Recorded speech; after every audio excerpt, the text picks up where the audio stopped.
வணக்கம் ஜோதி நண்பர்களே. 2024ஆம் வருடம் மே மாதம் குரு பயிற்சியானது நடக்க இருக்கிறது. இது வரைக்கும் மேச ராசிகளை சஞ்சரித்து வரக்கூடிய குரு இனி அங்கிருந்து ரிஷப ராசிக்கு பயிற்சியாகி அங்கே ஒரு வருட காலம் சஞ்சரித்து வருவாங்க.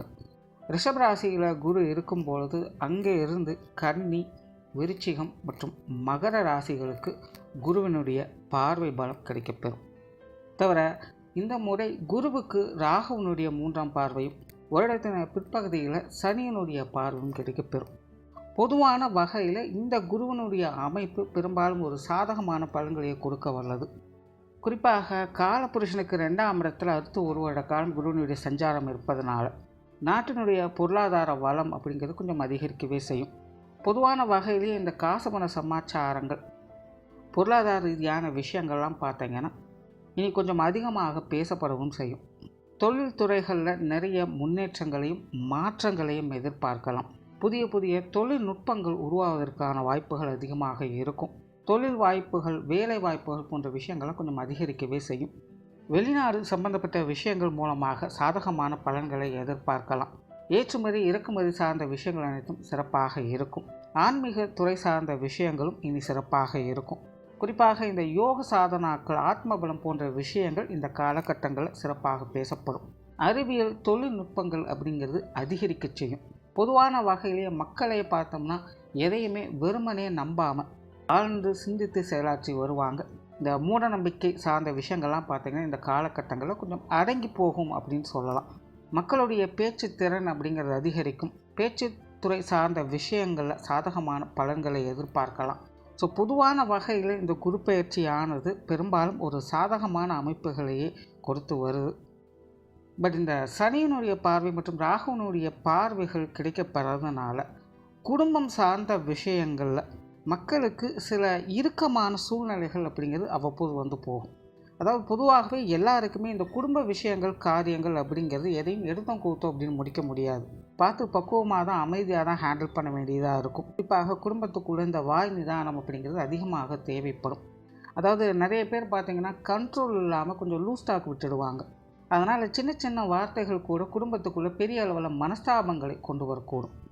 படிங்க நல்ல விஷயம் என்னென்னா, அப்படி வரக்கூடிய பிரச்சனைகளுக்கு எதிர்காலத்தில் சொல்யூஷன் அப்படிங்கிறது கண்டிப்பாக கிடைக்கும்.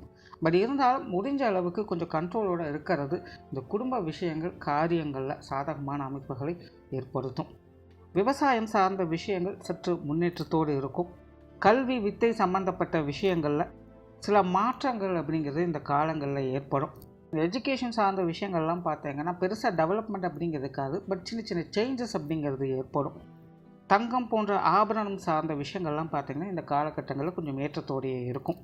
உடல்நலம் சார்ந்த விஷயங்களுக்கு முன்னேற்றங்களை கொடுத்து வரும். அதாவது புதிய புதிய மருந்துகள் கண்டுபிடிப்பதற்கான வாய்ப்புகள் இருக்குது. ஸோ இந்த மருத்துவத்துறை, ஃபார்மா போன்ற விஷயங்கள்லாம் பார்த்திங்கன்னா இந்த காலகட்டங்கள் கொஞ்சம் டெவலப்மெண்ட்டோடு இருக்கும். ஸோ பொதுவான வகையில் இந்த குரு பயிற்சியானது மற்ற கிரகங்களால் சின்ன சின்ன சங்கடங்கள் அப்படிங்கிறது வந்து போனாலும் கூட இந்த குருவினுடைய அமைப்பால் அந்த மாதிரியான சங்கடங்கள் குறைந்து ஒரு அமைதியான சூழலை வழிவகுத்து கொடுக்கும். இனி மேற்கொண்டு ஒவ்வொரு ராசி மற்றும் லக்ன ரீதியாக இந்த குரு பயிற்சி எப்படி இருக்குது அப்படிங்கிறத பார்க்கலாம். மீன ராசிக்கு இது வரைக்கும் ராசிக்கு 2ஆம் இடத்துல சஞ்சரித்து வந்த குரு இனி அடுத்த ஒரு வருட காலத்திற்கு ராசிக்கு 3ஆம் இடத்துல சஞ்சரித்து வருவாங்க. பொதுவாகவே மீன ராசிக்கு குருவானவர் ராசி அதிபதியாகவும் கர்மஸ்தான அதிபதியாகவும் செயல்படக்கூடியவங்க. அப்படிப்பட்ட குரு இதுவரைக்கும் 2ஆம் இடத்துல சஞ்சரித்து வந்த நிலையில் தற்போது மீன ராசிக்கு 7.5 சனி அப்படிங்கிறது ஆரம்ப கட்டத்தில் இருக்கவும் ஆரம்பிச்சிருக்கு. ஸோ இதனால் மீன ராசிக்காரர்களுடைய நிலை ஆற்றுல ஒரு கால், சேத்துல ஒரு கால் அப்படிங்கிற மாதிரி தான் அமைஞ்சிக்கிட்டு வரும். அதாவது ரொம்ப நல்ல முறையில் இருக்குது அப்படின்னு சொல்லிக்கிறதும் எதுவும் இல்லை, பட் அதுக்காக மோசமான நிலைகள் இருக்கும் அப்படின்னு சொல்கிறதுக்கும் இல்லை. வர்றதுக்கும் போகிறதுக்கும் எல்லாமே சரியாக இருக்குது அப்படிங்கிற ஒரு நிலையில் தான் மீன ராசிக்காரங்களுக்கு எல்லா வகையிலுமே சூழ்நிலை சந்தர்ப்பங்கள் அமைஞ்சிக்கிட்டு இருக்குது. இப்போது சமீப காலமாக இந்த மீன ராசிக்காரங்களுக்கு குடும்ப பொறுப்பு சுமை அப்படிங்கிறது அதிகமாகிக்கிட்டு இருக்கும். நிறைய மீன ராசிக்காரங்க அவங்களுடைய குடும்பத்தை நிர்வகிக்கிறது பெரும்பாலும் அவங்களுடைய கண்ட்ரோல் இருக்கிற மாதிரி தான் இருக்கும். தனக்காக செயல்பட்டு கொண்டிருந்த நிலைகள் இப்போது தன் குடும்பத்திற்காக செயலாற்ற வேண்டிய சூழ்நிலைகள் அவங்களுக்கு உருவாகி இருக்கும். குடும்பத்திற்காக வேலைக்கு செல்லக்கூடிய நிலை, குடும்ப பிரச்சனைகளை சரி பண்ணுவதற்காக வேறு வேறு இடங்களுக்கு போகக்கூடிய நிலை அப்படின்னு குடும்ப சுமைகளை குறைக்கக்கூடிய அமைப்புகள் அவங்களுக்கு கொஞ்சம் கூடுதலாக அமைஞ்சிருக்கு அப்படின்னு சொல்லலாம். இப்படி தன் குடும்ப சூழலுக்காக தன் குடும்பத்திற்காக அயராது பாடுபடக்கூடிய சூழ்நிலைகளை மாட்டிக்கொண்டிருக்கக்கூடிய மீனராசிக்காரங்க அப்படின்னு கூட சொல்லலாம். இதையே மாட்டிக்கொண்டிருப்பவர்கள் அப்படின்னு சொல்கிறேன்னா, ஒரு பக்கம் 7 அப்படிங்கிறதும் ஆரம்பிச்சிருக்கு. ஆனால் அந்த விஷயங்கள் காரியங்கள் சுலபமாக இருக்காது. கொஞ்சம் நெருக்கடியான சூழ்நிலைகள் கொடுத்துக்கிட்டு தான் இருக்கும். மிக்கரை கக்கரை பச்சை அப்படிங்கிற மாதிரி ஒரு விஷயம் சரியாக முடித்தாலும் கூட அதை விட பெட்டராக இன்னொன்று இருக்கே அப்படிங்கிற ஒரு இயக்கத்துக்கு அது தள்ளப்படும். அப்போ இதை விட்டுட்டு இன்னொன்று, இதை விட்டுட்டு இன்னொன்று அப்படின்னு மாறிக்கிட்டே இருக்க வைக்கும்.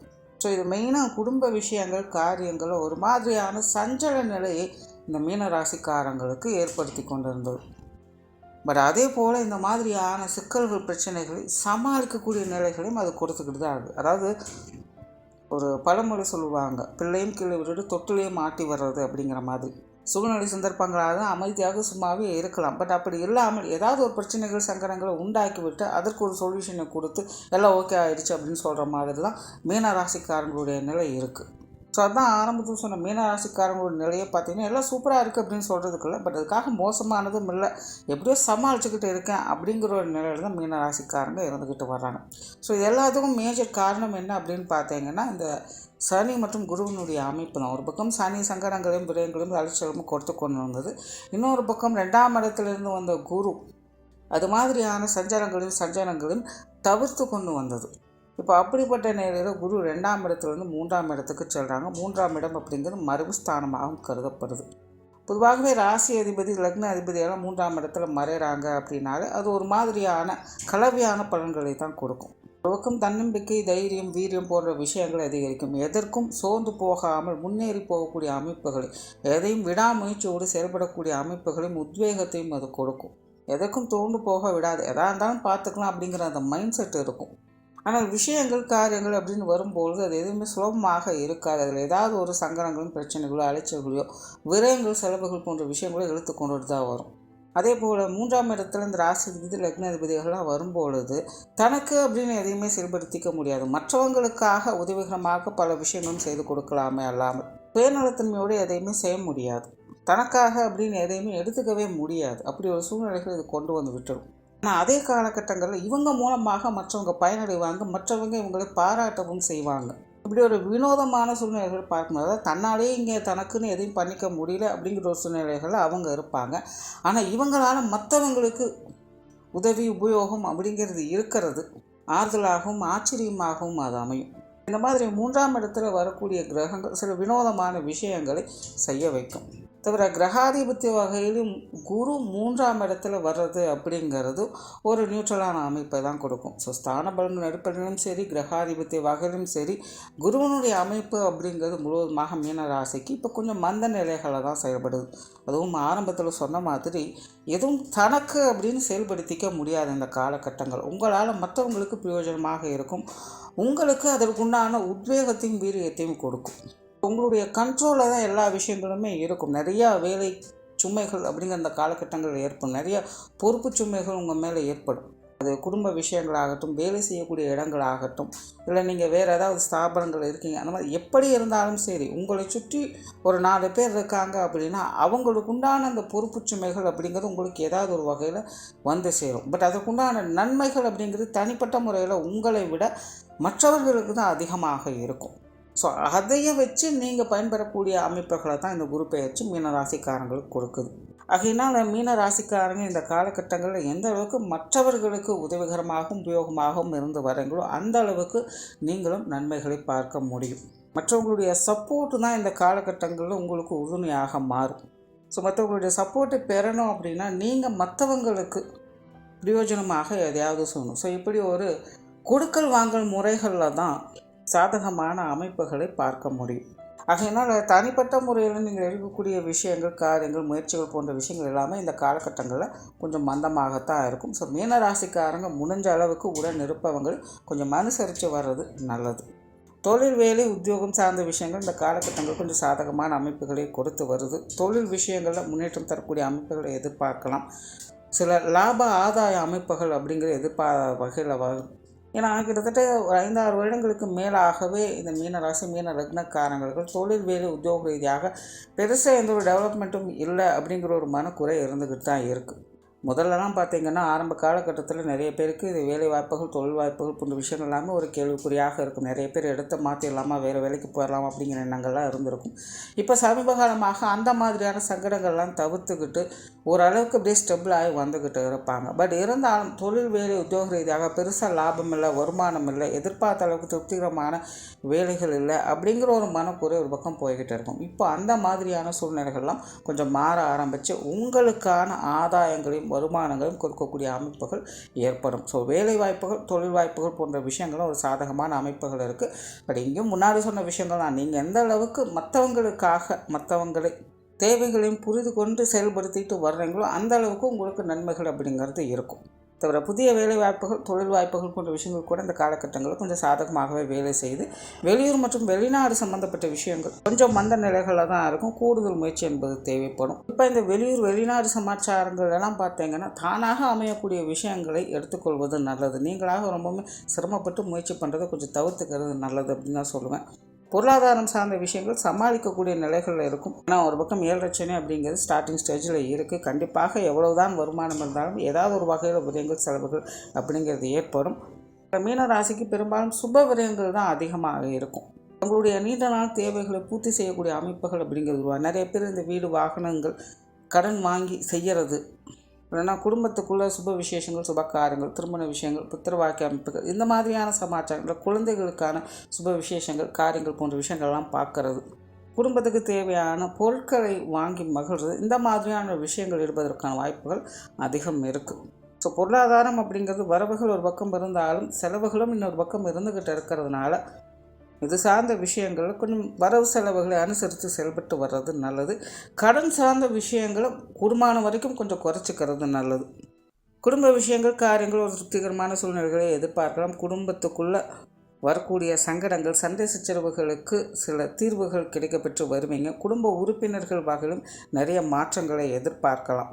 குடும்ப உறவுகள் கூட நிறைய விஷயங்கள் கொஞ்சம் அனுசரிப்புத்தன்மையோடு செயல்பட்டு வருவதை பார்க்க முடியும். பெற்றோர்களாகட்டும், உடன்பிறப்புகளாகட்டும், கணவன் மனைவி உறவுகளாகட்டும் எல்லாமே பார்த்திங்கன்னா ஏதாவது ஒரு வகையில் கொஞ்சம் கன்வீனியன்ட்டான அமைப்புகள் ஏற்படுது. சின்ன சின்ன மனக்குறைகள் அவ்வப்போ வந்து போயிட்டு தான் இருக்கும். கொஞ்சம் அரசியல் புரசலான விஷயங்களை பார்த்துக்கிட்டு தான் இருப்பீங்க. பட் இருந்தாலும் முன்னே இருந்தது அளவுக்கெல்லாம் உங்களுக்கு பெரிய அளவில் பிரச்சனைகளாக அது மாறாது. ஏதோ ஒரு வகையில் அதை சமாளிச்சுட்டு வரவும் செய்வீங்க. ஸோ அந்த வகையில் இந்த குடும்ப உறுப்பினர்கள் சார்ந்த அனைத்து விஷயங்களுமே உங்களுக்கு கொஞ்சம் சாதகமாக இருக்குது. சில முன்னேற்றம் தரக்கூடிய அமைப்புகள் கூட இந்த காலகட்டங்களில் பார்க்கலாம்.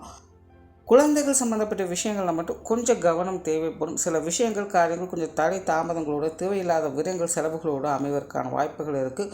குழந்தைகள் சார்ந்த விஷயங்களை திருப்திப்படுத்துவதற்கான சமாச்சாரங்கள் அப்படிங்கிறது கொஞ்சம் சங்கடத்தை ஏற்படுத்துவதற்கான வாய்ப்புகள் இருக்குது. ஸோ குழந்தைகள் வகையில் மட்டும் கொஞ்சம் விஷயங்கள், காரியங்கள் சுதாரித்து செயல்பட்டு வருவது நல்லது. மாணவர்களுக்கு கல்வி மற்றும் வித்தை சார்ந்த விஷயங்கள் ஒரு சாதகமான அமைப்புகளை ஏற்படுத்தி கொடுக்குது. மாணவர்களுடைய முயற்சிகள் பலிதமாகக்கூடிய அமைப்புகள் உண்டு. ஒரு 3ஆம் இடத்துல இருக்காங்க. ராசி அதிபதி, கர்மஸ்தானாதிபதி 3ஆம் இருக்கக்கூடிய நிலையில் மாணவர்களுக்கு இந்த கல்வி வித்தைகளுக்கான முயற்சிகளில் நல்ல பலன்களை ஏற்படுத்தி கொடுக்கும். ஸோ முயற்சியை கைவிட்டுடக்கூடாது.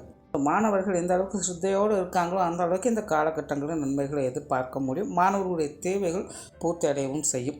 உற்றார் உறவினர்கள், நண்பர்கள் வகையில் ஒரு கலவையான மாற்றங்களையே பார்த்து வருவாங்க. பெரிய அளவில் அவங்க வகையில் சப்போர்ட்ஃபுல்லான விஷயங்களை எதிர்பார்க்க முடியாது.